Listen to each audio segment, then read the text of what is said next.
This is Girl on Guy.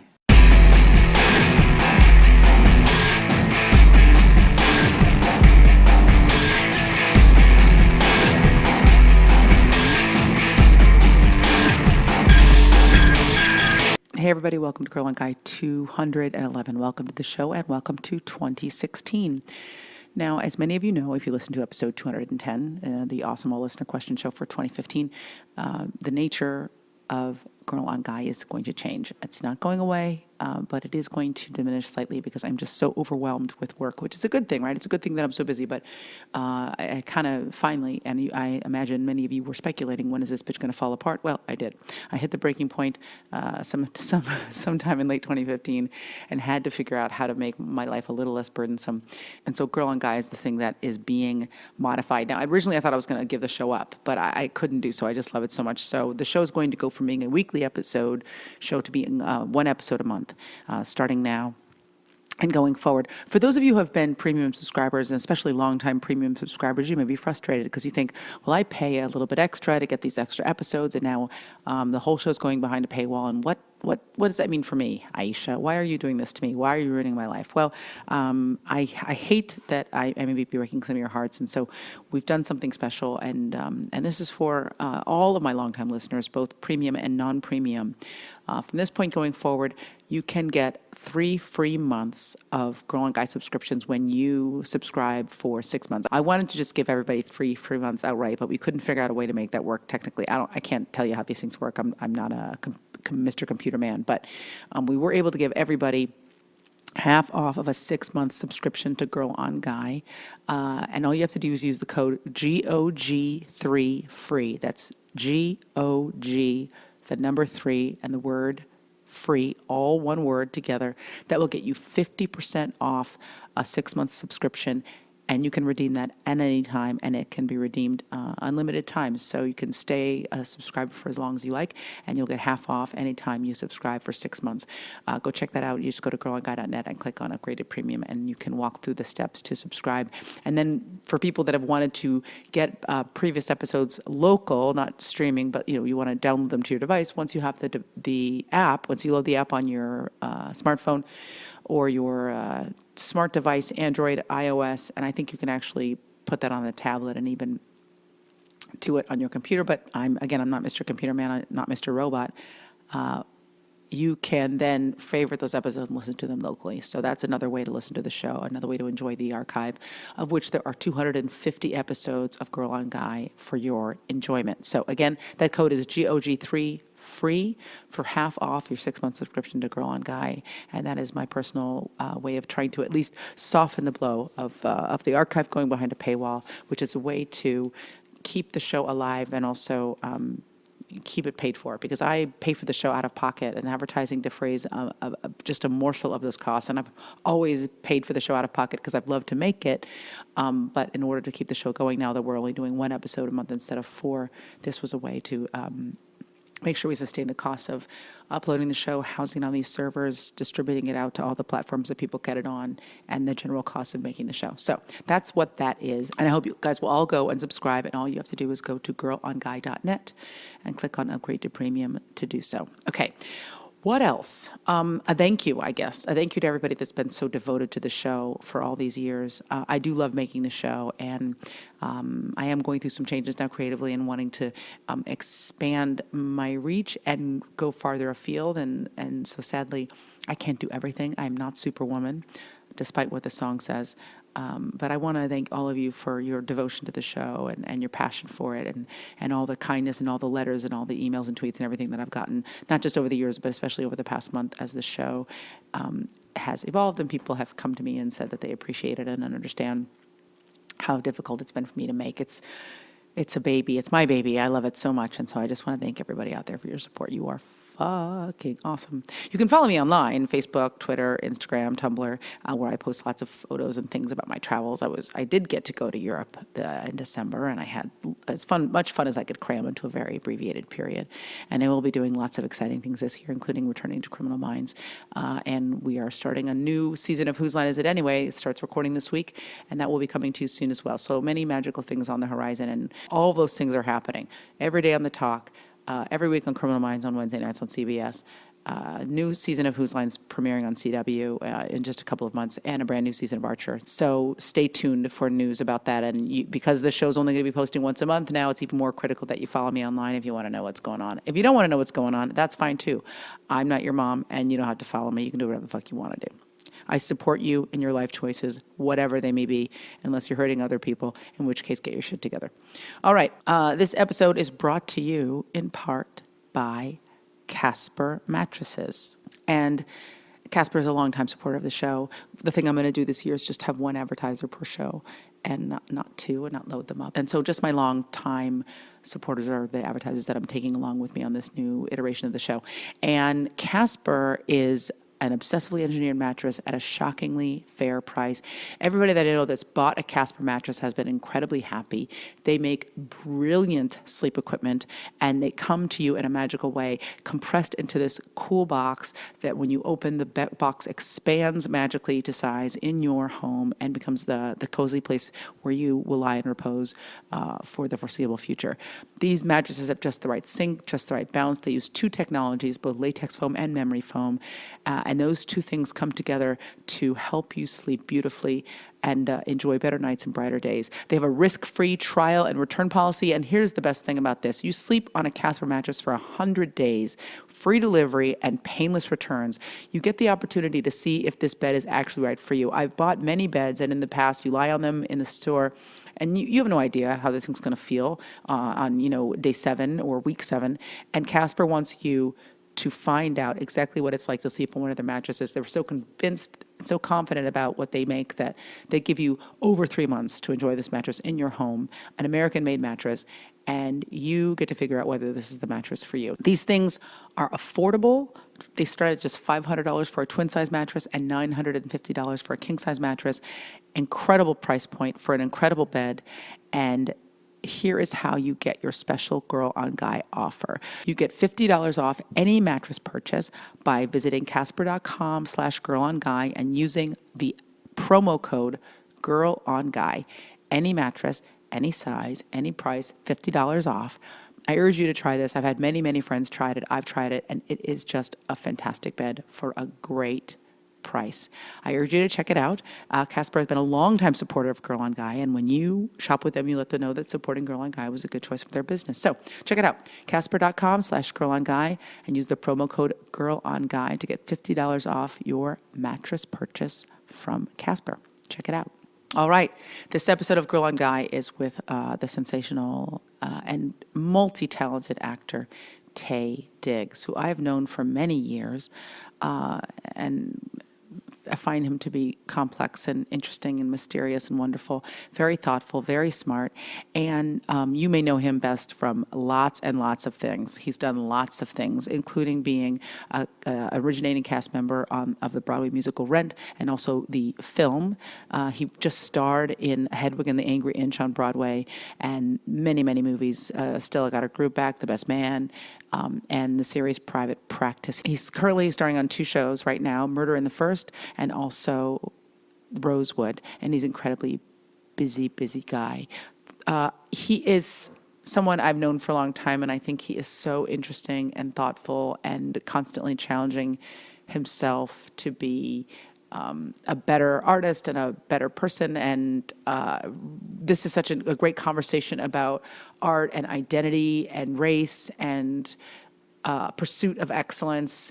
And we'd really dig down deep. And it's a really great conversation with a guy with a really interesting mind who's also, I think, such a comprehensive talent. And I think I didn't even get a chance to see him in Hedwig and the Angry Inch, which I was really frustrated by. But I did see that play with Neil Patrick Harris, and it is one of the most difficult roles I've ever watched anybody play. And he's a singer, and he's a dancer, and he's an actor, and he's a writer, and he's a really, really great guy. So enjoy this conversation with the multi-talented actor, singer, dancer, producer, writer, Taye Diggs, coming at you straight out of the Girl on Guy bunker and right into your face.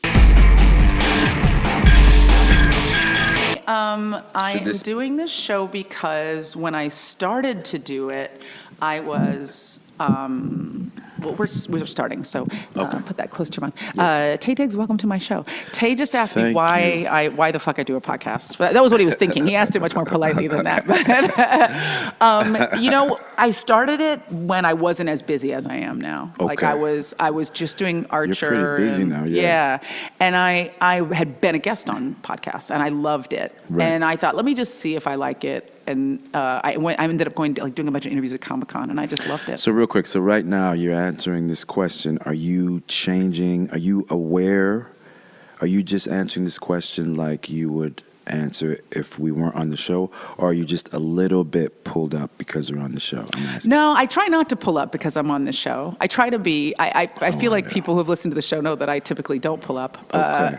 But if there was any conservatism in that answer, it would be just around the fact that right now I'm so busy that the show has become much more difficult to produce than it was when I first started it. Okay. And the only reason I'm still doing it is because I love it so much. Like right. when I take a hiatus like every August and September. Yeah. I'm like, ooh, it's so nice not to have to do that show. And then the minute I come back, I'm like, oh shit, I love making it's like this show. Theater. Yeah, it is like theater, right? Like theater. Tell me about that, because it's so much work that when you're not doing it, are you like, thank God I'm not? Yeah, you just came off a play. You just came out of Hedwig and the Angry Inch. I did, yeah. It was life changing. All of that. Tell me about it. I want to hear about it. It was. It's almost hard. It was so much that it's almost difficult to relay, but you know, it coincided with just what I was going through personally with this divorce and this kid, and you know, feeling like I had lost my identity.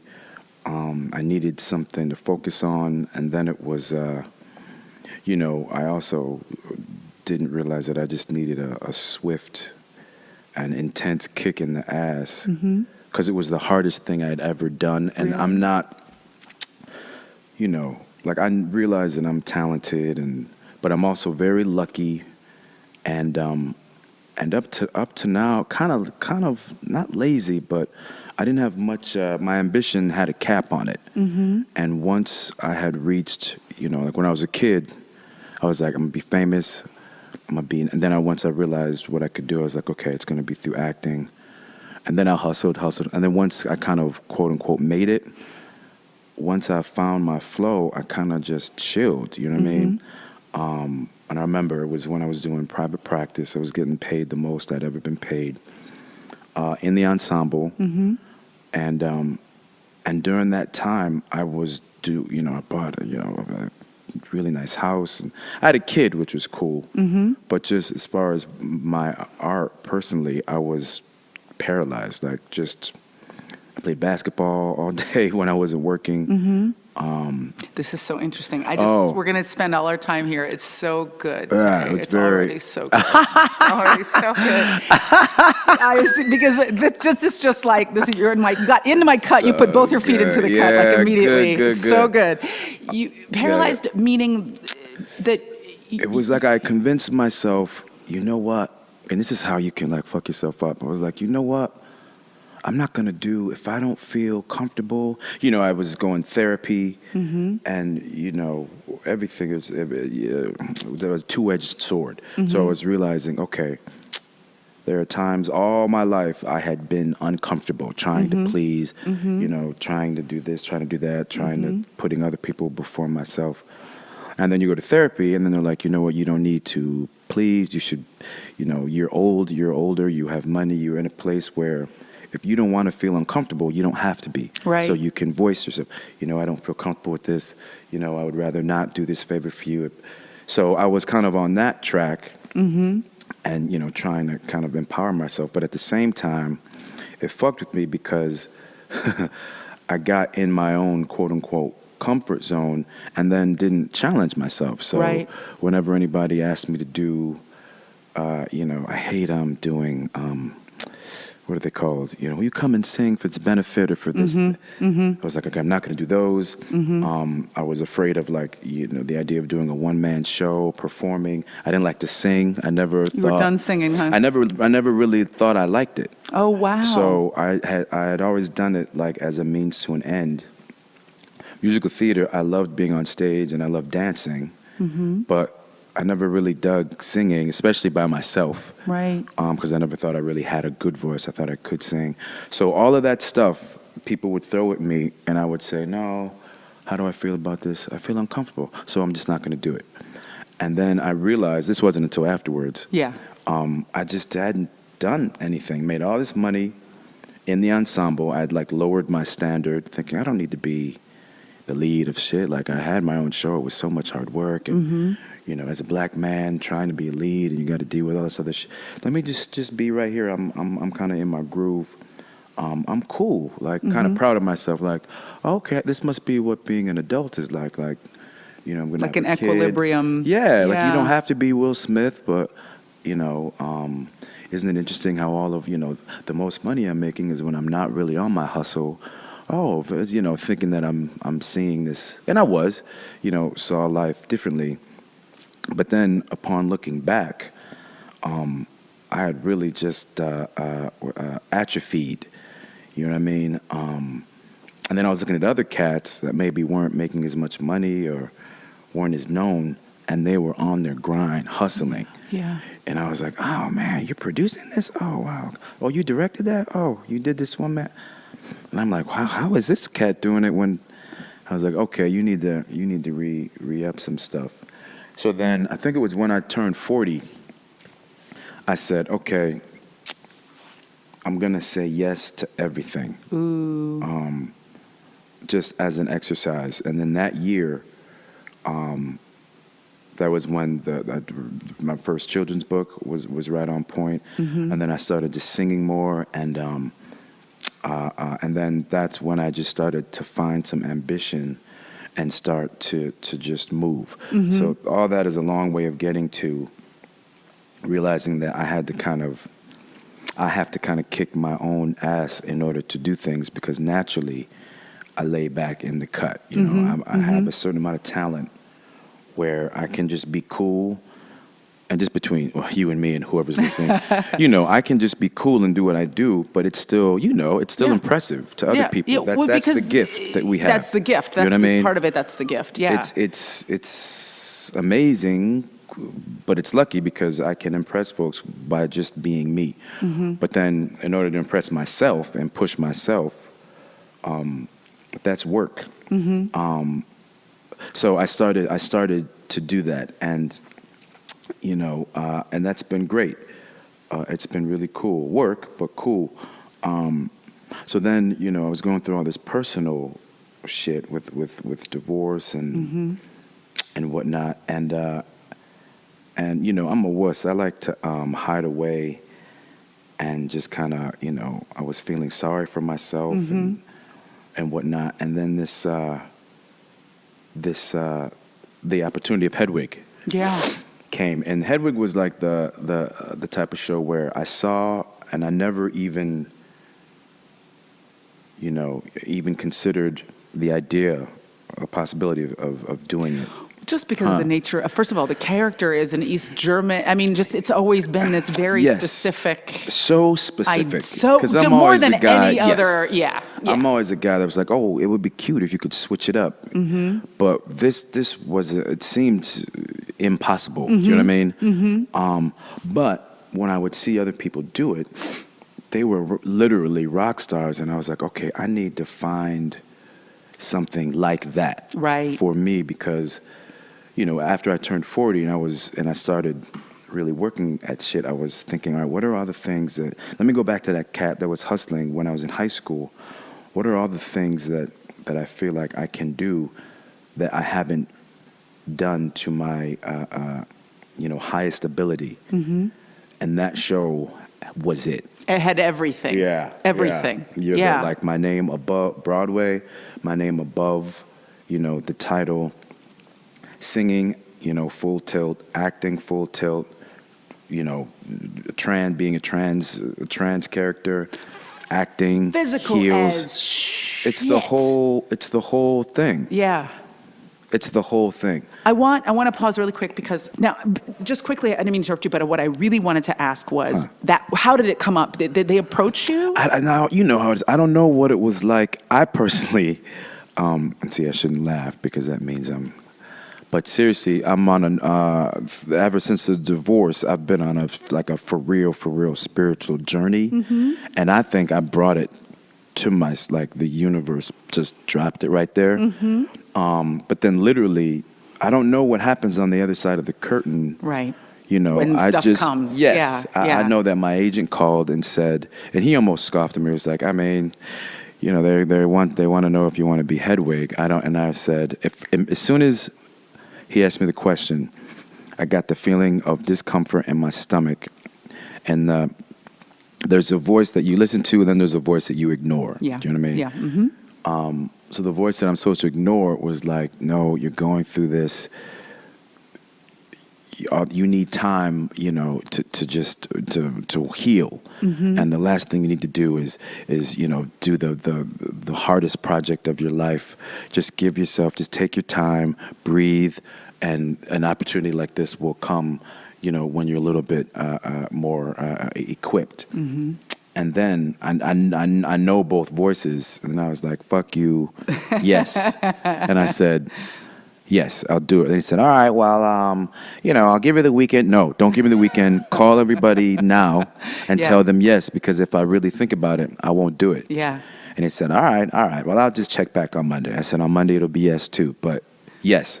I said, now listen, yes, That's very agency too. They're like, you know what I mean? And they want everybody to dangle a little bit, and where's the money? Well, and it's Thursday afternoon, Monday I'll call you, and we'll see if you're serious about it. No, I'm saying don't lose this. If this is a hard offer, I'm gonna do it, and I'll fire you if I lose this. I'm saying yes now, because once everybody gets in the mix, people you can get your job. Threads. Everybody pulls their threads. You can end up not getting a job. I don't know how many directors I've run into at a bar, at a club, where they're like, we came at you with this, but then your people said da da da da da. Like, and these were what? directors that I would have loved to have worked with. Yeah. And so anyway, so I told him that, and then I started, and it was the hardest thing I've ever had to do. And once again, I just I attribute it to, and I think I did all right. I think I did all right. I'm depressed actually that I didn't get to see you. I am too. You're somebody I would have liked to have seen the show, it. Yeah. and I you know how there's times in your life when you have holes in your and you can travel. I just had one of those runs where I didn't have a hole.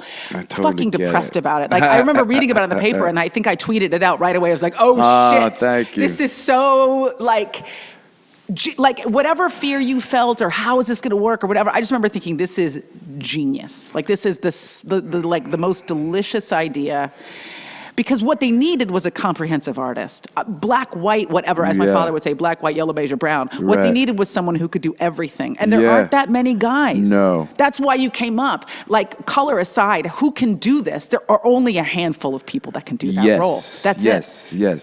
Yes. And I think also to see you and how different you would have been from, like, say, Neil would have been really exciting. Yeah. And that's a cool thing. Yeah. I mean, I became, through that show, I became the kind of actor that I always hated. You know what I mean? Really? Yeah, which was the type of cat that talks about the process. And, you know what I mean? I mean, the character, actors that talk about the character. Right. I'm like, motherfucker, the character's you, just say you. But it was the first time I played a role where I really felt like I wasn't me. And shit would go on stage, or I wouldn't know where it came from or why. So, I would hate when actors would talk about roles as if it was like a club, Hedwiggy. But once you play that, once you see someone else that's played it, no one in the world has gone through that experience. And you just start just throwing up stuff about the role and parts in the show that were really difficult and enjoying it, you know what I mean? So it was... What was the hardest part of that process for you? Because it wasn't just... The rehearsal period. Really? Yeah, because... and this is how I know I was forced to work unlike any other way. I was forced to work unlike the way I normally work, which is, your strong points, go home, do your homework, find your beats, find your little comic, and just plan it all out, because I'm a Capricorn. And there just wasn't time to do that. You know, it was so much music. Oh, I'm getting scared even like remembering. I was so petrified. Like, I've never been in a rehearsal process where I didn't know how this was going to happen. Right. So I just had faith and would just try and just learn as much as I could. But it was the type of thing where normally you go to rehearsal, you learn a bit, you go home, memorize what you learned, and then go back. But there was so much to do, there was no time for me to go home and learn what we had worked on. Mm-hmm. So I would have to go home and try to memorize new shit, and do it halfway. Oh, it was so tough. So just naturally, the process, that's one of those words I hate.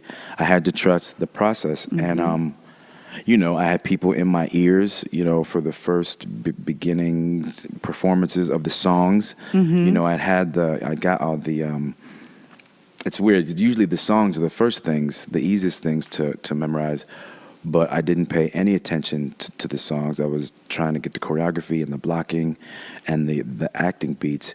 So the songs were the last thing, you know, mm-hmm. that I had to memorize. But, you know, just it was magical. Once I got up there, it just came together. And the one thing that I never thought I had, which was improving skills, was the one thing that was my backbone. Mm-hmm. So once I got in front of an audience, all of a sudden this bitch came out, and people were really, really laughing, and then that gave me the confidence to say, okay, now I have something. I can base this character on this. And then slowly the rest of the show came around. But I had no idea that was going to happen. And for the whole rehearsal process, I was like, I don't know what I'm doing here. Right. I don't have time to work on the accent. I don't have time but it all just came. It all just came. The other thing that's really interesting to me, this really dovetails with everything you kind of started talking about, is, and I think I know what you were saying about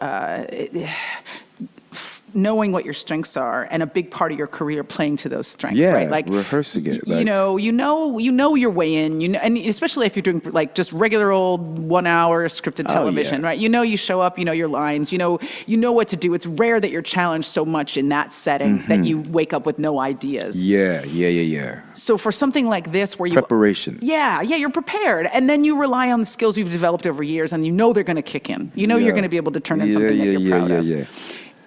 To come into something when you're going through a transformational time in your life. There's that.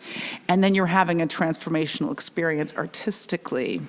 I love that you get it. Like, it must have been both exhilarating, and like you said, just now you were feeling fear. Mm-hmm. I guess I wonder if when you were thinking about your life prior to when this thing came along, the thing that was missing, the thing that had maybe allowed you to get comfortable, was fear.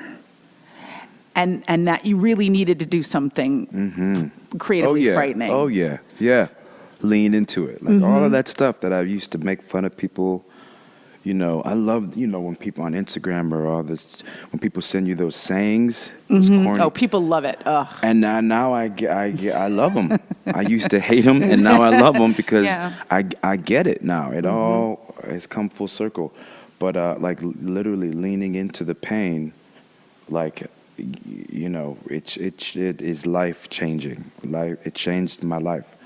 And I had never. Outside of my son, I hadn't had life-changing moments. Mm-hmm. I just hadn't had mm-hmm. them, and that was the beginning of something crazy. Well, I got that. Then the last thing you said made me want to go in 3 different directions. So the first direction is. The first direction is, did you come out of that play? Because the play was the direction, right? Choosing something frightening was the direction. Yes. Yeah. Has it affected, not just personally, like in terms of your own artistic growth, has it affected how you're approaching your career since you left it? Oh, totally. Okay. Totally. And that approach is to just be open and that there are no rules. I'm a rule follower. I like to make rules. I don't like to take risks because I would much rather play it safe than put myself out there and then get fucked up. But that's not how you grow. I used to say, all right, well, my way is better because if you never really fail, you never, have to worry about climbing back. So if you don't need to be great, then I'll just win. I'll just be winning, especially from everybody else's perspective. But personally, you don't grow. You don't grow. And then being out on that stage and not knowing and being forced to be okay with it is so freeing. I grew up like super, super nerdy and then slowly grew into some looks. And then while I was nerdy, I would look at all the cool people and register and be like, okay, so when I make it, this is how you are, this is how you talk, this is how you act. Because once I get there, no one's going to really fuck with me. I'm going to stay there. So then I followed all that. And then once I came into, being acting, I was like, okay, now I'm here. This is what I have to do to stay here. I'm not going to do anything to make that waver.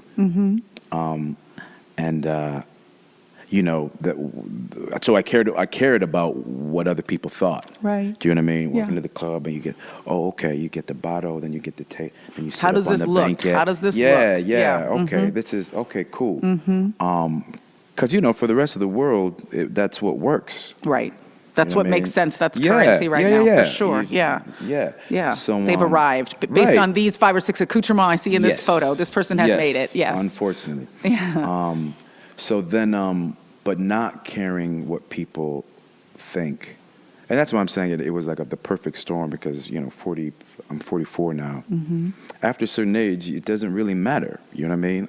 Like I'm successful and I don't have to really care. Like I can say some bullshit and because I am where I am, it doesn't necessarily mean anything. Right. You know what I mean? Real fans are real fans and they'll stick with me. So all of that, coming to all of those realizations at the same time, this play brought all that to the surface. So so that has just changed my entire perspective on how I look at the world personally and my career. Right. I mean, it also feels like the thing that flipped for you perceptually was the idea, and I know I'm just speaking now from my own experience as well, is like very early on when you're hustling, like you said, your sense of what success looks like is very specific. But when you arrive at a certain place in your career and you feel like, okay, I've hit some of these points, what you realize is that it's also very constraining, it's very limiting, right? Yes. Like you lose artistic radicalism, right? You can't grow without radicalism. No, you and cannot. You can't. It's just there's no growth without agonizing change. For you, for you personally. Yeah, and something you were talking about.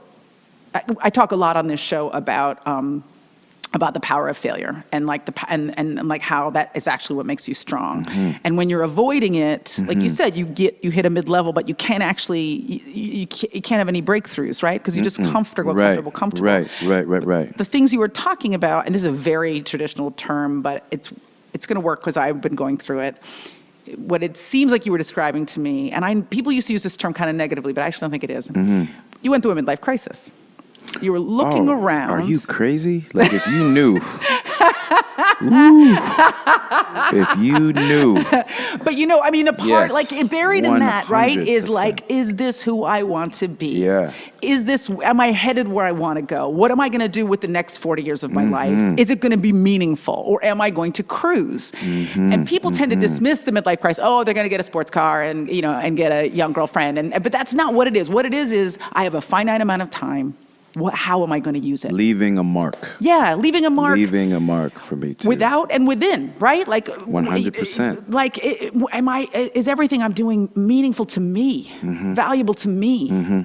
Because you can get up and jump, and I do it. jump in your sports car and drive to your studio. Someone brings you breakfast. Someone brings you clothes. Yeah. Oh, don't get that twisted. I want all that too. But I mean, it's fun. Too, but you know what I mean? It can be soul deadening. Yes. Oh, 100. If that's it. Right. If that's if it. that's the and only if you're bad a true, thing. I think if you're a true artist, it's not it. And then people, that's when some real shit starts to happen. Yeah. Yeah, I mean, you redirected it, but it's the thing is when it's happening, it's excruciatingly painful. I mean, change is so fucking painful. Even when what's on the other side of change is what you want or what you think you need or what you know you need. Getting over there is like gut-wrenching. Yeah. It's tough. Yeah. It's tough. It's really tough. And that role, we closed it. And I wasn't anywhere near what I know I could have done with it. So that's how I know that I'm not done yet. That's exciting. You know though. what I mean? That's an exciting Oh place yeah, to be. 100%. Yeah. So I'm still looking. That wasn't it. You know what I mean? That was the most difficult, but there's still a lot more left. So now I gotta figure that out. But that's also a discovery you made about yourself. Because I think in that process of saying to yourself, well, is this going to work? Can I do this? Right. To discover not only can I do this, but I don't even think I left it all out there. Right. There's more in me. Yeah. You know what I mean? Yeah. I always feel like as an artist, there's a fear that like, oh, maybe this is all I had. Like, this is all I got in there. Like, you know what I mean? That's a terrifying thought. Right. To think. Right. I've done it. This is where the vestiges of the old Taye or whatever words. Yeah. But like I would have almost looked at that as, instead of a fear, sitting back and be like, okay, having this, I did it. Yeah. Now I have a reason to lay back. Do you know what I mean? Whereas before, the whole reason for me moving forward was, wait, you haven't done it. You haven't done it all. I could easily sit back and say, all right, well, that was it. That was the hard. Now I can lay back, but I can't. Just because I know that there's more left. It's like I said, I think it's I hope it. I hope it. I don't think it's ever going to. If I stay on this path, it's never. That point is never going to come. No. Do you know what I mean? I mean, you pray for that, right? Like, I think the worst thing to do would be to wake up one day and be like, oh, I've stopped growing. No, or I can't think of one thing I want to do that I haven't done. Right. That's when you go to Palm Springs and get fat. Oh, sorry. That was a very weightest thing to say. But do you know what I mean? That's when you move to Palm Springs and start wearing like a muumuu and, and like get up and drinking at 9 a.m. Yeah. And I've done both of those things. But, as have I. And a well-placed drink early in the morning can be very effective. Very effective. Man. Let's go back to the beginning. Okay. Where were you born? I'm really weird. I talked to you about writing. Now I just started writing. Yes. You're writing that was about your another life. thing. Yeah. Is actually hunkering down. That's exciting. Starting to write that, but I don't know for a fact. But my mother says, because my whole family's crazy. New Jersey, not East Orange, but Newark. Newark, okay. New Jersey. That's what your mother tells you, but you have reason to. Yes. Now I don't know. What she's saying. Stories have changed many times, but this is what she says. So, she says, all right. So there's my father, my birth father, who I never really knew, but they were together, and then they were on and off, and then I was created, and then my mother went to this hospital in Newark to have me with her mother. My father wasn't there. She didn't know what to name me, so my mother's maiden name was Barry. So on my little bracelet and my footprints, the name was Baby Barry. My mother left the hospital before they gave me a birth certificate. Okay. So I don't have a birth certificate. My mother called me. So crazy. My mother called me Andre, just because that was my birth father's name. Then she left New Jersey. So right now I'm Andre Berry in the timeline. All right. Yeah. There's no Documentation. Okay. Yeah. There's just Baby Berry, which isn't really a person. Yeah. It's my mother's maiden name with the word baby in front of it. So this is how crazy my family was. Nobody thought to go back and get anything. So now I'm Andre Berry. They used to call me L.A. for short because that's where I was conceived. Mm-hmm. My mother left Jersey, moved to New York State, Rochester, started working at Kodak, and met my stepfather. Mm-hmm. His name was Jeffries Leo Diggs. Crazy cat, crazy. Mm-hmm. As eccentric as it gets. My mother moved in with him, instant kind of family, and she thought this would be a great opportunity for me to kind of lose the memory of my real father and kind of force myself into this new family situation. Now, at the same time, and tell me if you're not following, because I'll go back. I'm riveted. My stepdad lived in I wrote a children's book called Chocolate Me about this moment.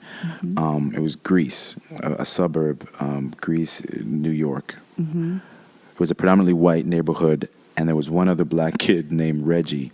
Mm-hmm. So I looked around me, and my name, Andre, didn't feel, at the time, white. But for me, it was just, my name didn't feel like all these other kids around me. Yeah, that you knew. They made fun of me. Mm-hmm. How old were you at this was age? 5. Okay. Yeah. So out of nowhere, I came into the house and said, "Mommy, I want to change my name." And I remember thinking, I went through like Jimmy, Johnny, Jason, all the names that seemed really, really white at the time, and I came up with Scott. So my mother had no idea why I wanted to change my name, but she jumped on and was like, "We can have a new beginning, like relabel ourselves." So then from that point on, my name was Scott, which is the name I chose, and then Diggs, which was my stepfather's last name. Now, to this day, I don't know how, like I have a social security card with that name, but I don't know how legally that worked. Right, you just took the name, and you didn't go through the process. Yes, and my mother doesn't remember, because when I needed a passport, you didn't have a birth certificate. No. So I literally, that was by the grace of God or whatever. Like at the end of the day, there was a nice woman behind, the window that was like, "Well, just bring in a really good friend." I had as much shit as I could, like bills and yeah. And then at the end, it was just a friend of mine that said, "Yes, he is who he says he is," and she just hooked me up. So it's crazy. So I don't really. I mean, I exist, but I kind of don't exist. I mean, there's a trail for you, right? Like if you could go back to the hospital and they would have records of Baby Barry being born in this hospital. But bust this, when when I was trying to get my passport, we're like, "Oh, okay, we'll just go back to the hospital and get your birth certificate." The hospital burned down. Oh my God. So there's no record. Wow. Isn't that crazy? That's crazy. So you'll be able to trace me back to a certain point, and then the shit will stop. It's incredible. If you don't know any of my history of Baby Barrier, I lost my footprints. Yeah. So now I don't even, you know what I mean? Yeah. So now I just have, I have to start from the passport and my social security card. That and point then start forward. from there. So that's crazy. Did you have that? Okay, so you were talking about being the only black kid in this very white suburb. Yeah. And I had a similar experience, and I know what it feels like to be very, very other, like very other. We need to come back because I got so much to say about this shit.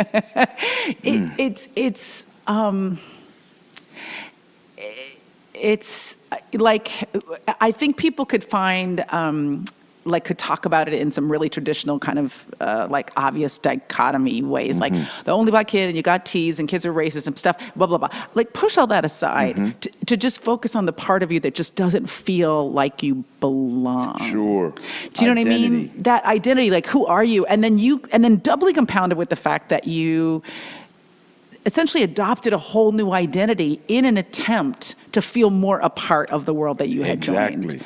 Exactly. Did you feel other your whole childhood? Did you find a way in? And also, how do you feel like your otherness may have, because I always feel like outsiders tend to be artists. I just feel you become a very good observer. Oh, totally. But I wonder how you feel that affected you.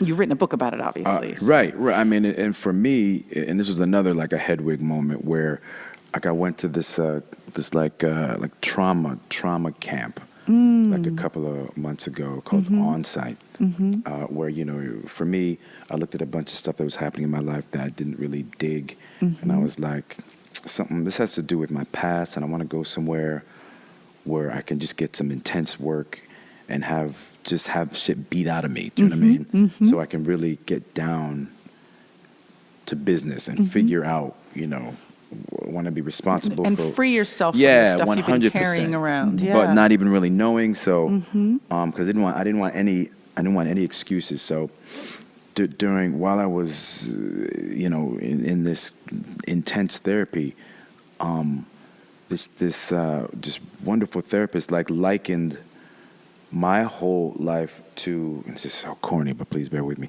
Hedwig's life. And it matched like exactly. Wow. It was just with identity. So I say that to say that I'm still dealing with that. You know what I mean? Just wanting to fit in, existing, realizing that you don't fit in, doing what you need to do to fitting in, but then realizing that there's somewhere else that that you're feeling excluded. And it has been a journey it's a continuous or continual, whatever, journey. So I'm still dealing with it. Yeah. Do you know what I mean? Yeah. Still. Well, and like you said, today. Feeling like you've never arrived, which maybe feeling like you've arrived is a dangerous feeling, as we discussed before, because it can really kind of stick. But I feel like the other thing that I always carried around was this thing of like, well, I've snuck in here, and at any moment, everyone's going to figure out I'm an imposter and run me out. Yeah. Yeah. And so there's that feeling of kind of like not belonging anywhere you go. Yeah. And it's easy, pity and anger, I'm realizing. I mean, I don't know. I'm still figuring out. Pity, there's no room for. Anger, I guess, can sometimes propel you, but I'm trying to figure that out with this whole spiritual thing. I don't know. I guess there's a place for it, but I don't know. It could be a trap. I mean, like you say, it can propel you forward, but it can also be a trap. It can be a trap. And for me, there's so much anger there, just with my identity and with how I was treated, like for something as simple as, and I know that you can relate to this, getting made fun of, for talking white or studying or doing homework. School. Yeah. And then, as soon as something happens where you do something that is of note, then everybody crowds to claim you. Do you know what I mean? When I'm like, y'all motherfuckers, you know what I mean? Now all of a sudden, like I want everybody that was like Barack Obama, he's the first black president. I'm like, y'all niggas, like you know that you sat there and called him white and wouldn't let play, you know what I mean? With him, talk shit about him. And now he's your first black, and his ass is mixed, like. And I just sit I sit on this. Do you know what I mean? And and I just got to smile and just okay. Well, this is my people, we're my gonna put people. it in the street. We're putting it in the street now. We're gonna put it right into the street because I do this all the time, and then I get mad at myself for doing this, Taye. But it's just how I feel. And I'm not gonna put anybody. I feel like there's organizations in this industry who don't want to claim you until you have something they want. So then all of a sudden they want to invite you to stuff and they want to lodge you. I'm like, you weren't fucking with me when I was doing Talk Soup, so I'm not interested in you now. Exactly. I'm not interested in you now. But then people will say, well, that's just part of the process and you got to keep moving forward. So put all that behind you or else you're not. But then but then nobody takes care of us because then we're fucked up inside. Because at some point, that has to come out. I try to put it down. We're talking about anger, and I think the anger is such an interesting thing. Like you said, it's a natural aspect of being human. You can't not get angry. I mean, it's involuntary a lot of the time. And it 100%. Based on and it can be based on very real experiences. My response when I get angry is just to go dead. I'm like, I'm just not fucking with y'all no more, and that is the end of that. Yes, you know what I mean? That's a choice, and that's how I have handled it. And I don't care if it comes off as glib. It's that life is finite, and I only have so much time for so many things. Go. I'm just not. I get it. I get that. But you said it is involuntary. You can't control. You can't always control how you feel or how your anger is going to express itself. No, but you can get you can get trapped by it, because I don't personally I don't want it to paralyze me. For instance, I don't know if I wrote a second children's book called Mixed Me. Yeah. And this was after you had your son. Yeah. So really focused on his experiences, which were going to be different than yours, obviously, in a lot of ways. Oh, my God. Yeah, Totally. so many ways. Totally. Well, already, he's mixed. You know what I mean? And not just black and white, but his mom is Jewish, right? His mom is Jewish. Are you raising him religious? I mean, these are all questions. Not yet, totally. All not big yet, questions. but I want to. I want him to learn. I'm raising him spiritual, which is cool. And have him make his own choices. But there's there's a rich cultural history there that I don't. Yeah. That's not just religious, like you said. That's cultural. And absolutely. I don't want to take that away from him. So I'll probably, I'll talk to his mother about this shit. But I want him to know all of that. But he is mixed. His mom is Jewish and I'm black. So I wrote a book thinking that this was, a positive thing. No, knowing that it's a positive thing. Yeah, absolutely. And I say, this is for other people that may have similar backgrounds, whatever their history is, self-empowerment and not being afraid to say and claim who you are and to uplift yourself. And people have taken that for me to say, people have taken that thinking that I was saying that I don't want my son to call himself black. So, I mean, so now, okay. So the first emotion was disgust. Right.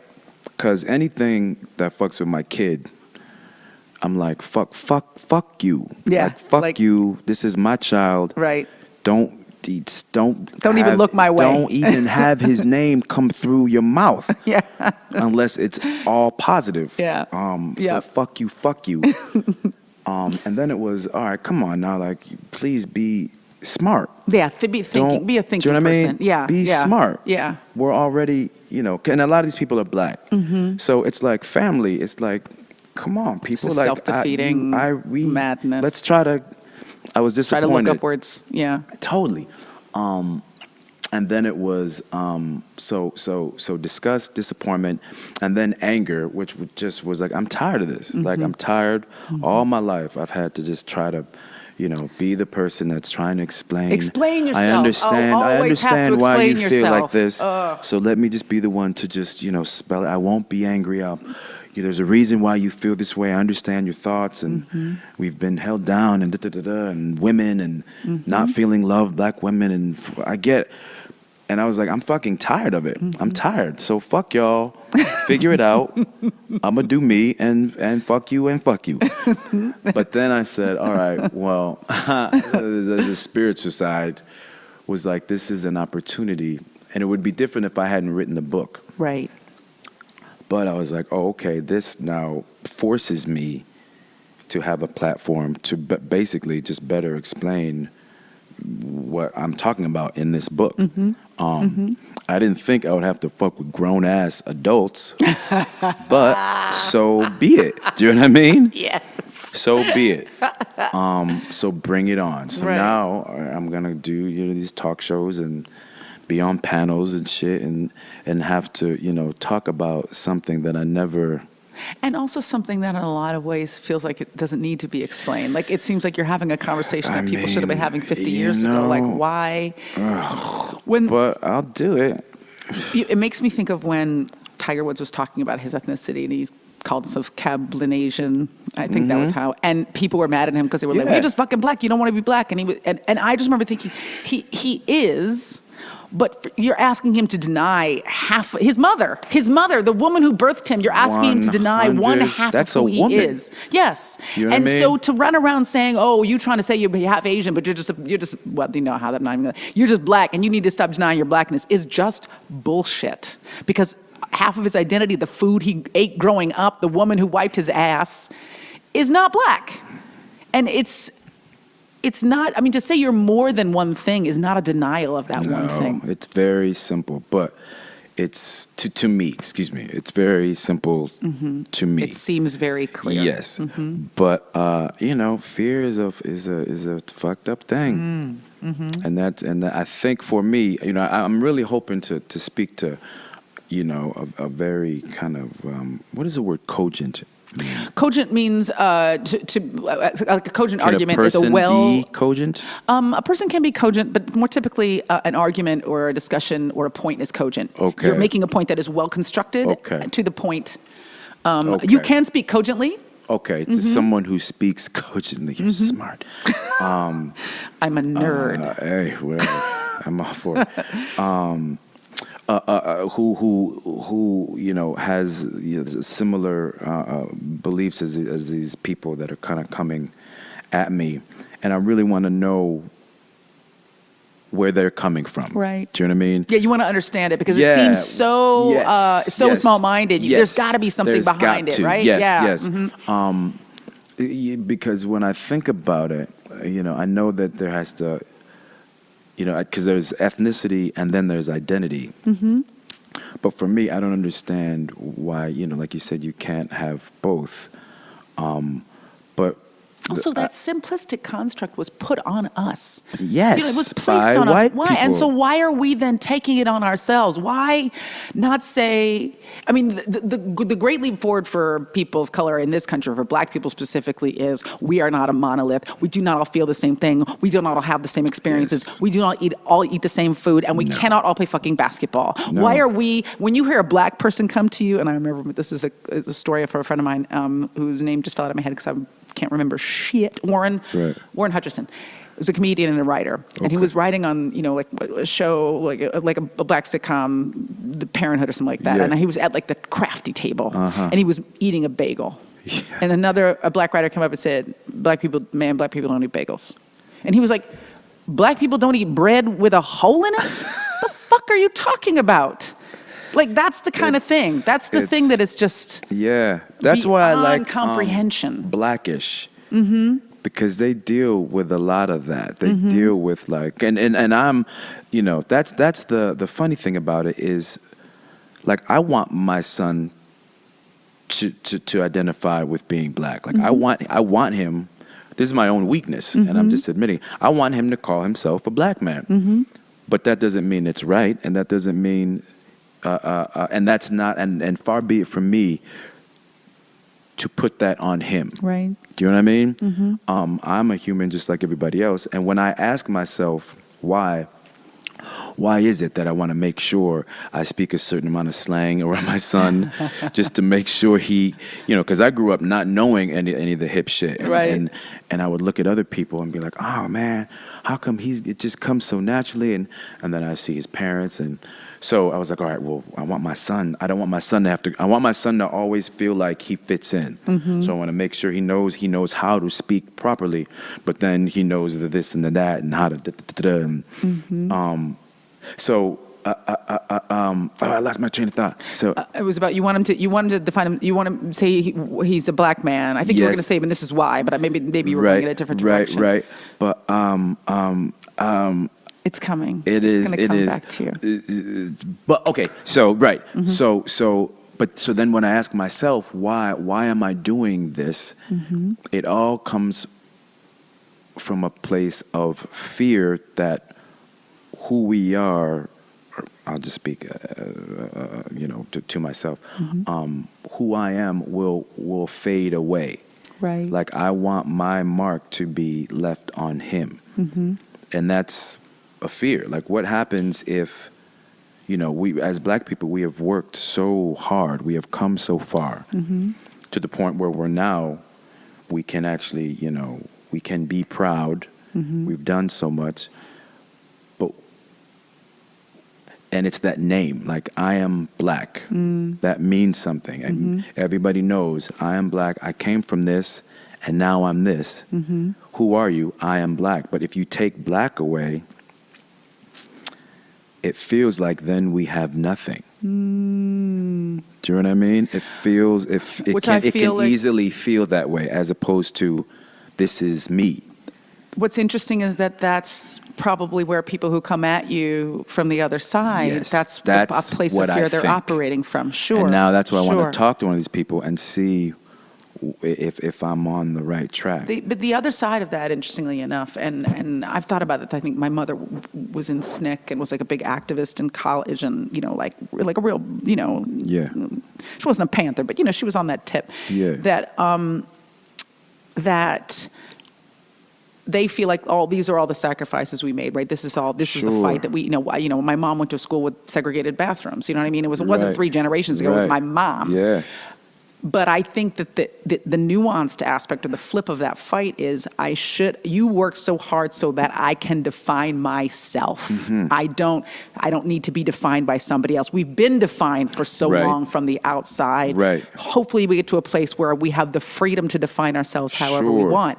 And that may mean that some of us fall away from whatever large kind of monolithic definition we've made about black. But wouldn't it be nice to have the same freedom that every other ethnic group has to define themselves in whatever fucking way they want to? Yes. That it's as an artist, you feel like, is this choice I make as a black actor going to reflect badly on my people? Right. No other actor's walking around thinking if they take a role as a junkie or a hooker, it's going to say something bad about their ethnic group. We're the only ones. Right. And it's a burden. I mean, it totally can be. Yep.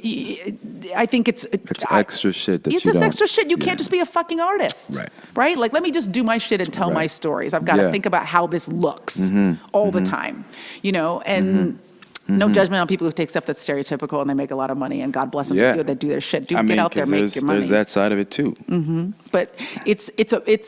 I think the goal for me, and I think that's the conversation that you have with these people that feel this way, is haven't we worked this hard so that we can be everything we want to be, and not just the things that you think define us as a group. Because we just have never, you go over to Africa and the African dude in that village thinks the African dude in that village who to our eyes look exactly the fucking same is completely alien. Do you know what I'm saying? Like, we think of ourselves as one thing, but we were made this way. It is limiting. It is limiting. At the same time, I'm utterly proud to be a black woman, but it's not everything I am. No, it isn't. But we are. If you don't say that, people will be offended. Because I feel like others didn't have the choice. We have more of a choice, and then others didn't, because that's what people will say. Like with my son, if he chooses to call himself mixed, that's cool.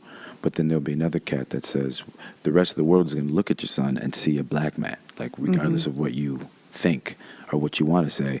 He doesn't have white skin and he doesn't have blonde hair, blue eyes. The rest of the world thinks he's a nigga. You know what I mean? Yeah. Which, I guess both things are true, but in the Exactly. end, It's if how we let the he world define us, we wouldn't have fucking 100%. gotten here in the first place, man. That's what is so frustrating. Mm-hmm. Where it's like, don't, and that's where that's where my patience has to come in. Your I'm work, like, your work cut out for you. Fucking don't claim me then. Yeah. Don't Don't claim come and me. claim me when it's convenient. Don't. When I win my Oscar, when I'm the first, don't fucking claim me. If you're gonna be silly like this. But I can't say that. I will have to smile on stage and go to a bunch of luncheons and, you know what I mean? I You always know have what to I keep mean? myself from saying that. Like, I'll tell my publicist, call them and tell them they didn't want me before. They can't have me now. She's like, I can't do that. I'm You like, but you know? kind of can, though. You kind of could if you wanted to. You In didn't want me college, before. I couldn't get any of the cute little black girls. They did not want to fuck with me. No? And then I went out with white girls because they liked me. Mm-hmm. And then the moment that happens, all of a sudden, Yeah. I don't love black women. Ridiculous. I've had actually somebody tweeted me once, oh, why do you hate black men? I was like, I don't even know what the fuck you are talking about right now. I was like, my father who raised me is one of the greatest black men, in my opinion, in the world. I talk about him all the time adoringly. He literally formed me out of clay with his bare fucking hands. Don't tell me I don't love black men. Like, and then you're reduced to the like, my best friends are black shit, which is just like a bunch of bullshit anyway. Like, but why am I going to sit here and try to justify myself to you? Like, I mean, cry me river, but that's what it's interesting. real, and it stays with you. Yeah, it does. All that shit stays with you. You know what I mean? It doesn't go away. I thought after I had a little bit of fame, I was like, all right, well, I'll just be me. Mm-hmm. But it stays with you. And those cats on the other side, whatever their issue is, they don't go away. You know what I mean? There's always going to be something that someone's going to come at you. You also just have this blessing and this burden, which is that you are so prominent. You have had so much success, incredibly diverse success, commercial success. Right. To a certain extent. I mean, there's so much more ahead for you. But, I always tell people this. I don't do a lot of research because I always want to learn about people. Sure. Even when people I know, I want to learn about them in the moment. I don't want to be like, I understand, you want to blah, blah, blah, and you've done this, Because I hate when people do that to me. You know what I mean? I'm like, no, my favorite color is not purple, motherfucker. Stop reading Wikipedia. But you have had like this really broad kind of success, like in like very commercial television shows and very commercial films, and what even would, I was thinking of like roles you've played that felt like, I don't have better language for this, something like as traditional as like the Go or something like that, which, you know what I mean? Like these roles that feel alternative and you know what I mean? Yeah. But you are a chameleon is maybe not even the right word. I just think you pass to the eye. You pass easily from world to world. You can do something like Best Man and or The Wood, and then you can do something like Private Practice, and you can do something like Go, and and then you're doing Broadway. You have a certain facility, right, that makes you emblematic, which makes you a target. Right. Do you know what I'm saying? Yeah. People do hold you up. They do see you up there, and they aspire. And anytime someone is aspirational, they become a target. Yeah. There's probably no way around that. No, not if you. I mean, you are going to be the first black blop to blop, and people are going to claim you. Yeah. You know what I mean? There's no way around any of that. And, I will be, don't get it twisted, I'm also proud of all that stuff. But like you said, that other stuff doesn't go away, So I can't act like I don't remember. Right. You know what I mean? Right. Do you also feel like now that you have a son, you think about this stuff more or less? Totally, more. Okay. More. Okay. A gift is that with him, he teaches me to be in the moment. Because right before I was born, just like I told you before, I thought I could plan everything out, But, once you have kids, you realize there's no time. You are forced to be right there in the moment, and who you are as a person comes out. And I'm thankful that I that person is a good father. I'm thankful for that because, the first shit that comes out, usually to me, I'm comfortable with, and he's turning out okay. So when I think of him, I almost have no control over, let me make sure he's raised this way.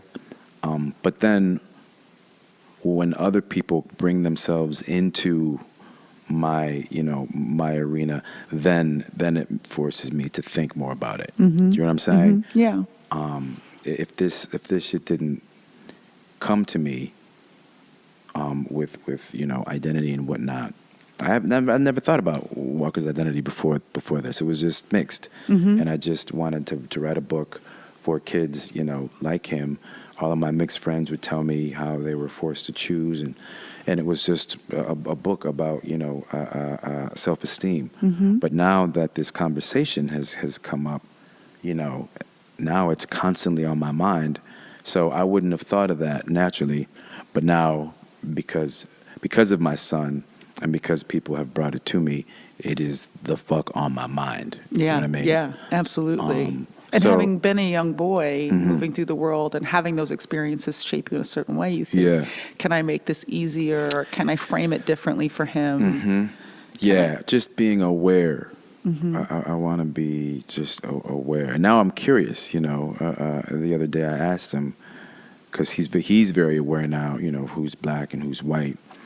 And I said, this is something I wouldn't have thought of, but I wanted to ask him. And then I said, okay, well, is this okay to ask?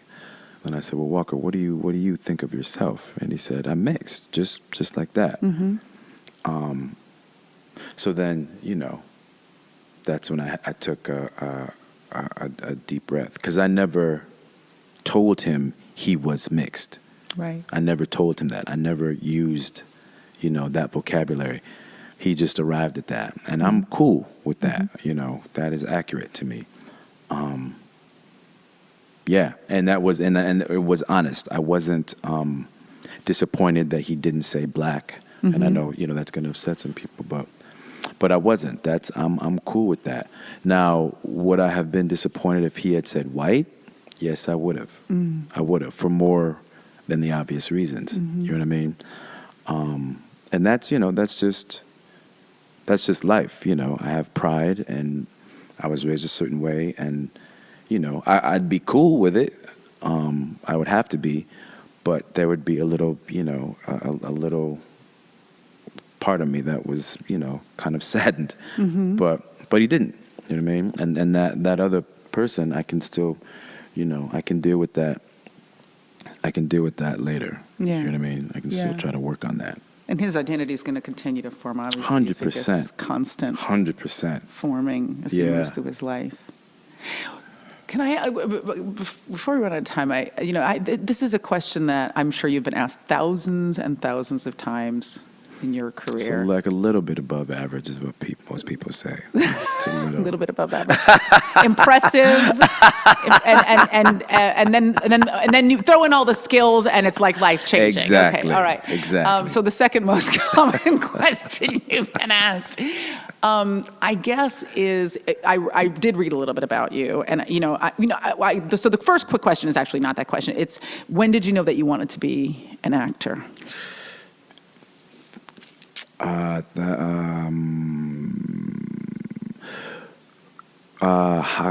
College. College, all the when way I to knew college. it. When I knew it. I knew I was good at it in high school.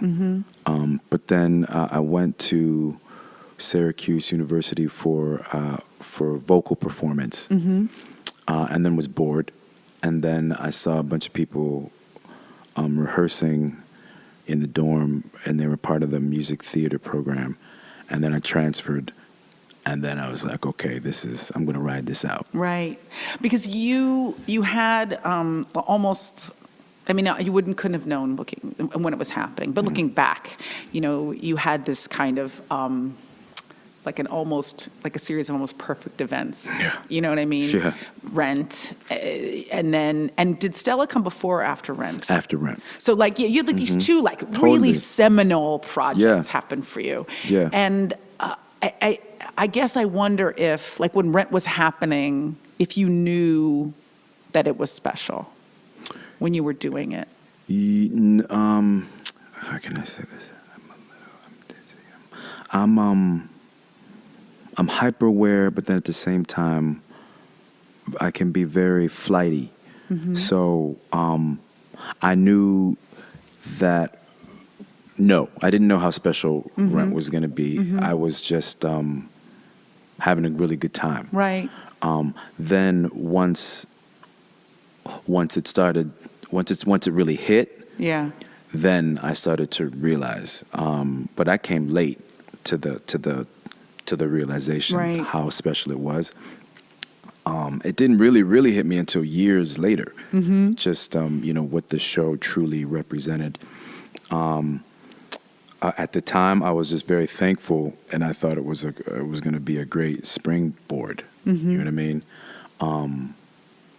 And I knew that it was changing people, but it didn't hit me the way it was supposed to until years later. Right. I mean, I think moments like that typically don't. Like, you look back now and you're like, oh my God, I mean, this seminal play, this seminal cast, so many of whom have gone on to extraordinary things. And it was a play that kind of captured a moment in time culturally for America and what was happening with, youth and AIDS and like all these things that were just so specific. And then you get Stella, and I imagine that must have been much more of like okay, this is about to be a big deal. Yeah, that was, and I was, because I speak to young people now, and like people would just approach me in like the middle of in the parking lot, with my kid and a cart full of groceries, and be like, "Yo, brother, like for real, like how'd you make it? Like how did you what?" I'm like for real, like right now you want me to tell you how did you know, like did you have an A? Oh God, it's an impossible question. Oh my Lord! In the middle of the day with the groceries and my kid on my hip, but for me it was confidence. You know what I mean? I truly believe, like when you ask not to liken myself to the Oprahs but all those people, like, did you know you were going to make it? Did you everyone who's made it, they knew whether they had talent or not. Right. But inherent in that knowing, it's like a two-pronged approach, right? One is I know it, and then two is I'm going to execute and continue to execute. Yes. Oh, totally. Like relentlessly. Yeah. And for me, it wasn't even. To me, it went hand in hand. So the work wasn't even work. It was just this is what I have to do. Yeah. Because I know it was common sense. In order to put myself in a room, like I knew that somebody wasn't just going to come down from heaven. I knew I had to be in the right room. Which is how with the most right people person. imagine it happens, is that you're sitting at a diner and someone comes up and tells you they're going to make you famous. No.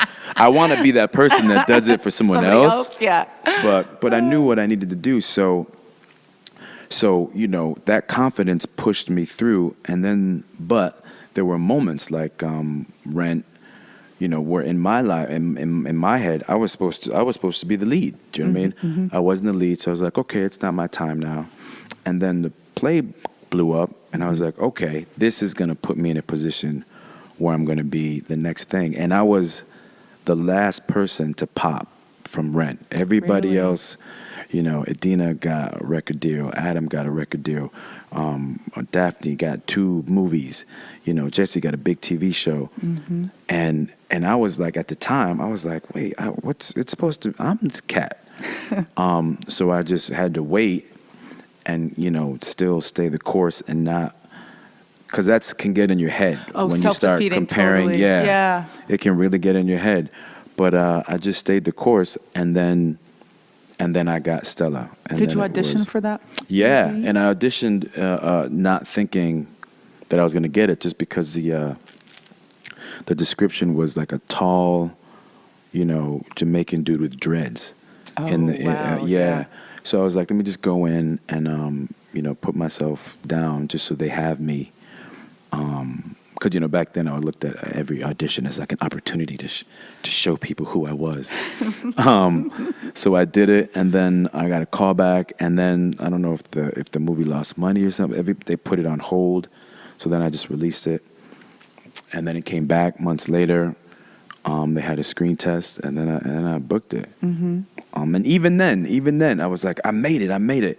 And then the day after it opened, I expected, because you read all these magazines, you see what paparazzi is, mm-hmm. and I didn't understand what all of that actually was. I thought that after the movie opened, I would come home and that my doors would be just surrounded. Taye. And I walked home from the premiere. There was nobody there. I was like, okay, my bank account was still the same. I was like, okay, this is interesting. So, it was a learning curve. Oh, I love it. It was a trip. Yeah. I mean, the one thing about that film that I remember vividly, because I remember seeing it in the theater with my mother and my grandmother, Of course. And every other black woman in the world, is that it was so much about you as a sex symbol. Like, that's what that movie was. Yeah. You know what I mean? I mean, mm-hmm. it had this romantic core, and it was very much about, Stella's awakening. But like, you were like a sex symbol. Like, you were like this hot dude in the movie. And after that movie, did that translate for you into people seeing you that way as an actor, like, and pulling you in for those kind of roles? I don't think so. I mean, I had to like take my shirt off at times, but like for auditions and stuff. No, just at the supermarket. At the supermarket. hey, man, can you take your shirt off? It was. I don't know. No, I mean, after that was, Go came out and. Mm-hmm. And The Wood and The Best Man, like, so it wasn't like I was like the hunky guy for mm-hmm. any of those. You mm-hmm. know what I mean? The interesting thing was I was waiting for that, but on a universal level. Like I was so ignorant. I remember I was with CAA, mm-hmm. and I didn't realize just the racism that was. Let me know if we're no, we're good. This is perfect. Racism in Hollywood. Yeah. So I thought, okay, I got this movie that was somewhat universal. Mm-hmm. A lot of white people saw how Stella incredibly well. Yeah. Across the board. Yeah. Mm-hmm. So I was like, okay, I got my ticket. I wanted the roles that Matt Damon and shit. You know what I mean? Mm-hmm. So then I left CAA. Because you felt like they weren't pulling that stuff for you. Mm-hmm. Exactly. And, at the time, CAA was, I don't know where they are today, but they were like the biggest and the baddest agency. Mm-hmm. And, I was with a smaller agency when I got Stella. And then CAA came after me. And, of course, I was like, oh, this is how it's supposed to happen. Right. The biggest and the baddest. So I signed with them and was really, really hyped and thought I was cute, like in my head envisioning this is the type of career I want to have. And, Denzel did this and that. And, but then I was just getting, and at the time I was very grateful, but I was like, okay, when is my, what was it? Matt Damon did this big lawyer film. Oh, I'm thinking of Rounders, but Rainmaker, like the Rainmaker. Yeah. The When's mm-hmm. Mine coming? Yeah. Mm-hmm. And then I was like, okay, well, I got to be with the agency that knows what they're doing. And I didn't realize that that just wasn't happening. Right. Do you know what I mean? It didn't matter what agency I was with. I don't feel like it started happening until like a couple of years ago. Oh, and we'll see, hopefully it'll stay, but it's a trend. Yeah. It's still a trend. Right. Well, just because Hollywood is like a school of fish, right? Just it swims to whatever's sparkly. Yes. And the same people that would say to you 5 years ago, oh, black movies don't, I just remember like reading about Straight Outta Compton, mm-hmm. and all the studios that were like, this movie's not going to make any money. It's definitely not going to make any money overseas. We're only going to spend this much money on it. Mm-hmm. And then it was just like this massive fucking juggernaut. And then right after that, some other like all black cast movie just opened like crazy. But like you said, it's a trend, but I still think Hollywood will go back and be like, well, that only works because Of it course. was this. Oh, totally. Yeah, That's what'll make it a trend. Like they won't. Yeah. So, yeah. These people. but it's so These people. well, and just the idea that like our stories aren't American stories, right? Like a black story is just a black story. It's not an American story, so it's not a universal story. I think that's the thing that everybody is so stuck in here. And Yeah. and yeah. You can't. I mean, I try, it can really. It's a drag, and it can really bring you down. It's almost. So that's been my challenge / struggle, is being aware enough. Because when I was a kid, I was like, ignorance is bliss. So don't bring me down. Don't come to me. When I was doing well and I started out, I literally said, don't come to me with, black roles and how come we can't. Like I said, I'm doing well. So stop complaining, get up off your ass, and let's get down to business. If I can do it, you can do it. And then I gained, then I opened my eyes a bit and was like, okay, shit it's not just about hard work. Or complaining, this shit is skewed and we need to do something about it. But then you can't, you don't want to be that dude where you walk in a room and all the white people are like, oh, here we come. I'm going to feel bad about myself. You don't want to be that cat either. You know what I mean? He's going to come and make a statement. And so, you kind of got to, figure out, get in where you fit in. So I'm very aware, and I'm going to speak my mind, whether, people want to hear it or not.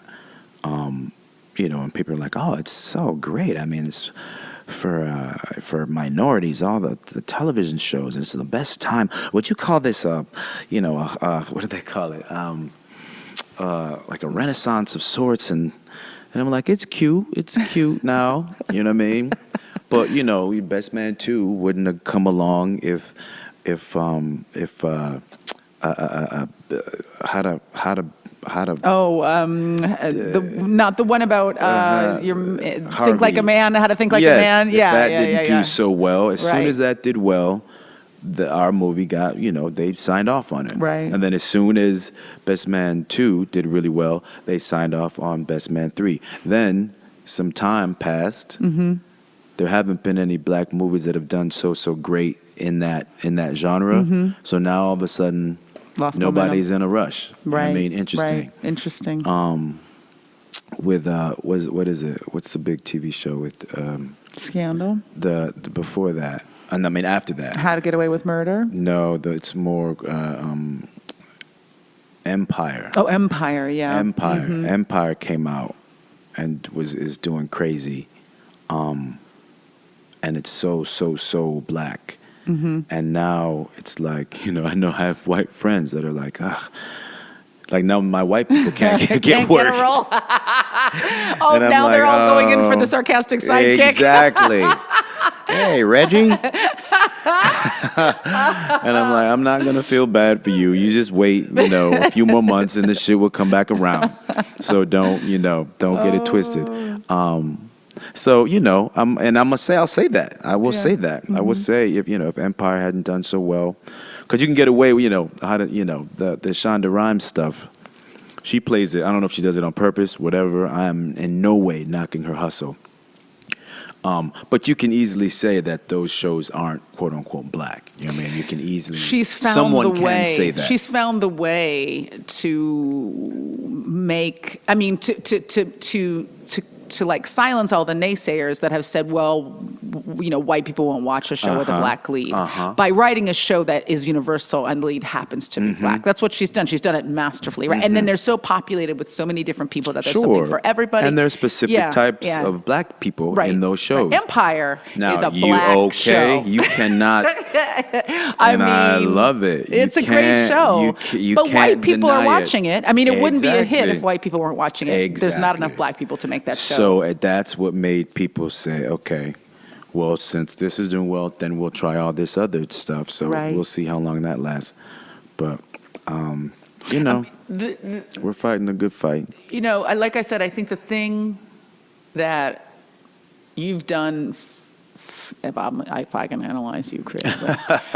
The thing that you've done, and I think some of it just comes from your experiences, you know, you have this talent that you were born with, and then you have what you've done with it. But the thing that has, I think the tool, like the set of tools that you got, which may have felt painful when you were a kid, Right. have made you successful as a grown-up. 100%. It's being able to sail through any setting, any context, and be comfortable in any context. And I think as an artist, especially if you're an artist of color, you know, if you're, I don't want to parse it out by race, but just because of the way the world works and because of Hollywood works, you have to be more versatile if you want to work. If you're a black actor, you just have to have versatility in a way that a white actor doesn't have to. Have. If you, yeah. Do you know what I mean? It's just, for me. You know what I mean? I just think that the Empire may change that, right? That there may be like more diversity in black roles, but for so long, it was like, if you want to work, you've got to be able to slide into this context. Yeah. You know what I mean? And play this guy and be this guy in a way that some other guys can't do. I just think your versatility has given your stool like 11 legs. Yeah. I feel very, very fortunate. But then again, you know, I fall in between the cracks. You think? Oh, I know for a fact. Only because, you know, there'll be people out there that know me and know what I can do, and are friends of mine that are in the business and in positions where they can give me the lead of a this or that. But they'll say, okay, I'm going to keep it real with you. You know, there's the lead, and then there's the second lead that is the lead's best friend. So if we got, I've literally had people tell me this, if we got such and such white actor, they don't want you to be the lead because they feel like if you're the lead, it'll be a black movie, or that the movie won't do well overseas. And we can't make you the best friend because you're so good looking. We don't want people to overshadow the guy. Exactly. We need to have a kind of a corny looking dude or whatever. Right. Because you're going to undermine the romantic storyline or whatever. Normally I'd be like, okay, well, it's a white dude lead, I'll be the black best friend. Yeah. But they're like, well, you're not really the black best, and that's where the racism is. I see. Because it's like, normally if you're black, you already are on a different level than the white star. But they're like, you're above that. You're not really black because you're so good looking. Do you know what I mean? So you're not really the black guy, because the black guy wouldn't be seen as good looking as the white dude. Oh my God. It's crazy. It's nuts. It's crazy.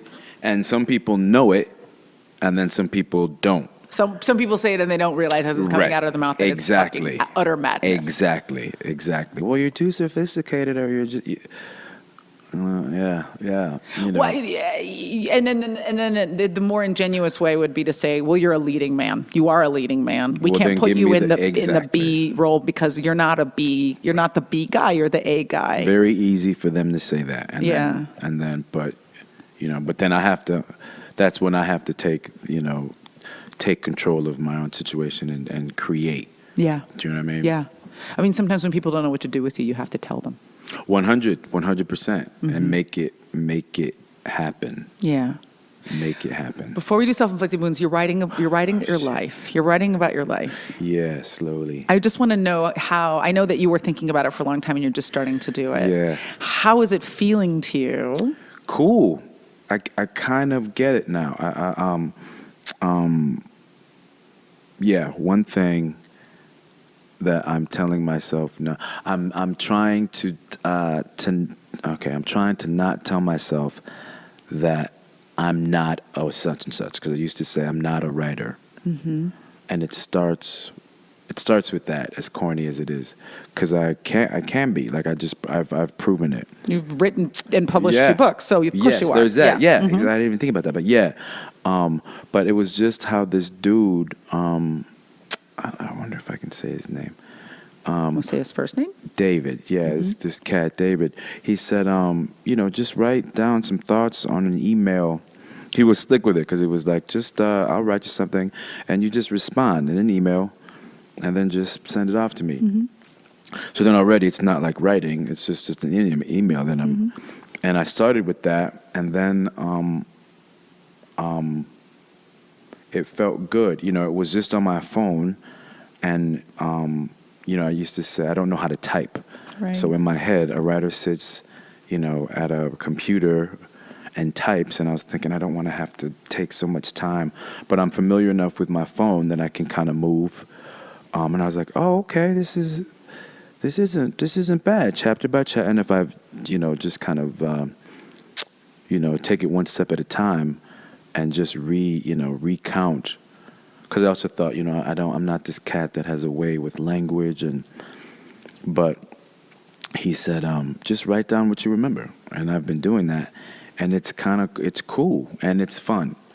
Finding it therapeutic at all? Probably. I'm a cat that doesn't feel it in the moment. I don't feel much in the moment. Stuff happens, and then it hits me a little bit later. But I'm sure it is. I guess how can it not be? Right. But it's. I'm excited now to see what it's going to come out with. Now I have to just get over.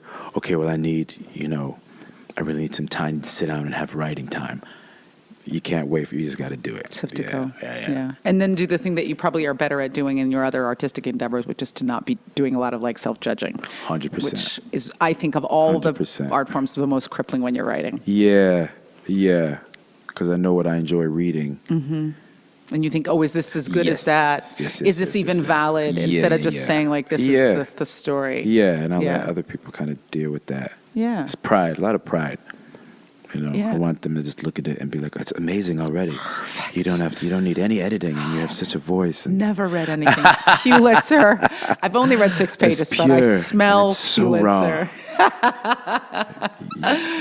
Evocative. I feel like Yeah, I yeah, taste. exactly. I taste it. Now, do you have a self-inflicted wound story? I saw you just curse. No, I'm just gonna say this. Okay. All right. So, I'm not gonna judge myself. No? I am, but I'm gonna No, try. don't do it.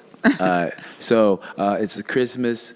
It's Christmas time, and I'm in New York City, and I got just enough money, you know, where I can go do some Christmas shopping. How old are you? 30 something. 30 something. Early in my career of being somewhat known, because I remember I was on the Upper West Side. Wasn't married yet. So I'm going downtown. I loved shopping downtown because that was like where I thought the rich people shopped. Soho, Yes. you know, taking cabs, treating myself to cabs with all the shopping bags. You know, it's all about, you know, checking off all these dreams. Yeah. So it's evening time, and I love being in New York around Christmas and all the crowds, very, very close to Christmas. Have all these bags, and I'm going, picking up something, and I know I have to go to the bathroom, but I'm like, you know what, I'll just hold it. Let me get home. So I go outside. I can't get a cab. That's a whole nother thing. A whole other thing. Finally get a cab. I'm in Soho, and I'm all the way on like 100 Street on the west side. Oh, you have West the End. other end of the island. Yeah. So for anybody that's not from New York, it's an easy, Far. It's right at like 7:38, so that's still rush hour, Christmas season. So now I'm in the cab, and I'm really having to go to the bathroom, and I have all these bags, or else I would have just stopped the cab and said, just drop me off at the subway, but I had all these fucking bags. So I'm holding it, and you know when you have to go to the bathroom so bad that, like for a dude, it's like the pee comes right up to the tip, the tip. It's not even. It's past the muscles. You can't It's past keep your it. It's stomach like, and it's tip, and you're like, you know, just doing breathing exercises. And squeezing the tip so it doesn't come out. So finally, he pulls up to the crib, and I got all the bags, and I throw him a $20 bill. Run up the stairs, run up the elevator, and it's to the point where you're stomping, and you feel like if you stop stomping, then. And I had sweatpants that had a tie, a drawstring. So I dropped the bags, and I'm fuddling with the keys. I get the door open, and I'm trying to undo my sweatpants, and I just get the tip of my shit, but it's tied in a knot in my head. Once I knew it was in a knot, like my body just gave out. So just the tip of my shit is coming out of the sweatpants, and I just explode, and I'm literally peeing in my face in the hallway of my house, going, "Up, up, up, up, up." And I couldn't. I peed on myself, in my face, to the point where when I finally got to the toilet, I hadn't. You were done. Was just. It was awful. God, that's but so so awful that it was funny. That is the best story. Oh, good. Then that's It's okay. perfect. Good. Because I didn't know if that was. So good. It must have prepared you for parenthood too. From what I Oh, understand, my boy Lord. babies are always peeing. And then it's kind of cute, but when it's your own, I was like, I can't believe this is happening. As it's happening. As it's happening. Oh, that is the best. Very humbling, those moments. That is such a good story. Those And I like moments. that it happened at the end of a day where you're Oh, just famous. Of You're in course, Soho rich in with your Soho with bags. my bags. I'll catch a taxi. Uptown, please. Exactly. The Upper West Side. Already There's just a money in little it. uncomfortable. Exactly. There's a handsome tip in it if you hit the gas. Fine, sir. Oh, that's so good. 100 Street, sir. That's so good. That really yeah. was a fucking great story. Oh, good. It's really Okay. excellent. I could talk to you forever, and I'm so happy that we finally This was got to do great. this Yeah, today. It no was doubt. such I'm a so joy. proud of you. I'm very, very proud of you. Oh, I don't know what.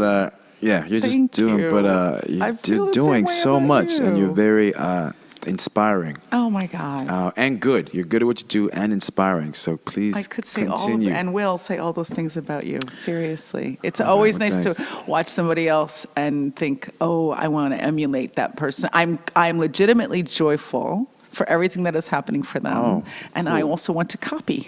No, And, you don't need to copy Well, like me. when you want to emulate somebody, you just think, okay, like this person's just making great moves. They're doing things that I admire. interesting. And I told you 'Cause I do when the they same about you. announced Hedwig, I just thought, fuck yes, You gotta Taye. do. I think that's probably you what I gotta do a tweeted. Play, yeah. I just thought, but I'd be like, not even in a way like I got to do that. I was just like, yeah, like this is exactly right. This is exactly the right guy.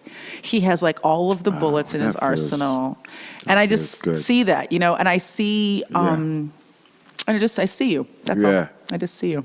I wanna. It's wonderful. We have to work together on something. That would be amazing. Yeah, That it would was be a long time amazing. ago. It was some movie that you're attached to. Or it was about a girl, a woman. I forget. Oh, hilarious. But there was a moment. I don't know if you're attached to it, but that's what I was told. Yeah. And there was talk, but we got to do. We should something. figure it out. And you're so good at this talk show thing that I want to consider that. Yeah. We'll I wanna chat talk about stuff. offline. Yeah. We'll chat offline. Thanks for doing my show. Yay. That was Taye Diggs, and I really enjoyed that conversation. And you can see him now on the show Rosewood and upcoming on his series Murder in the First. And I'm sure in lots and lots of other places. He's a very busy guy. They are in the middle of shooting the third season of Murder in the First now. I'm not sure when it's going to premiere, mainly because I don't know stuff generally. But it is coming out soon, and you can check that out. And you can obviously also watch him on Rosewood. All right, no apologia. I don't know if there's going to be. We're going to see how many if I'm going to. I don't know if I did this in the apologia in the last episode, but if not, I'll do it now. For those of you who are heartbroken about Girl on Guy becoming a monthly show instead of a weekly show, just know that it was a very painful decision for me to make. I'm going through this I'm in a very interesting period of my life. Not that it's all about me, but let's just make it about me for 60 seconds, where I am doing lots and lots of things, and I'm worried that I'm not doing all of them as well as I could be doing them. And I also have some creative goals that I'm set for myself for down the line that I want to start to take steps towards. And I realized there was no time in my life to take those steps because my path was so occupied with other tasks. I'm very lucky. I don't take any of what I'm doing right now for granted. It's extraordinary for one actor to be on 4 series at one time. And I know it's not going to last forever. And I know that a lot of it just came together in a perfect storm of good luck and being in the right place at the right time. But what I do want to make sure is that I do my best work in all of those things. And this show, which I love and has been a passion project of mine from the very beginning, in which I already miss it, even though it's not gone away. I had to find the hammock in my life, the one thing that was maybe the low-hanging fruit, the thing that I could pluck and clear a bit of space for myself personally. And unfortunately, Girl on Guy was it. But I want you to know that I love this show, and I love you and your enthusiasm for Girl on Guy, your passion, your letters, your words, your tweets, your Facebook posts, your kindness through this last few weeks when I announced that the show was going to be monthly, and some people were pissing and moaning about the fact that the archive was subscription only now, and pissing and moaning about the fact that they couldn't get access to those episodes, that almost everybody was like, hey, we understand why you're doing this and where you're coming from. And so I just want to thank you for taking the time out to reach out to me. Nothing lasts forever. And I'm trying to do the best I can at everything that I'm doing. But do know that I'm not letting this show go because I don't love it. I'm letting it diminish slightly so that I can pursue some other artistic pursuits. And I only have one run. We only have one run on this planet, one life. And we have to constantly be recalibrating as to where we want to put our energy and what dreams we want to pursue. And it was clear to me if I wanted to start to move in some of these other directions that I was just going to have to make a hole. So that's what happened. That's what's going on. And I encourage all of you, in the time that you have available to you, to pursue your own dreams. I don't want to turn into a greeting card now, but that's been an ongoing theme of this show, is the pursuit of personal satisfaction, and whatever that area may be. I encourage you not to wait. I encourage you to look around at what is keeping you from chasing your dreams and pursuing your goals, and eliminate those things, and clear a runway for your dreams. Clear the runway for your own joy, because no one is going to do that for you. You guys are awesome. You are my army. You are the greatest. Welcome to 2016. Let's all get out in the street and kick massive fucking ass. And I'll touch on the next one. Late. Girl on Guy is a production of Hot Machine, blowing shit up since 2009.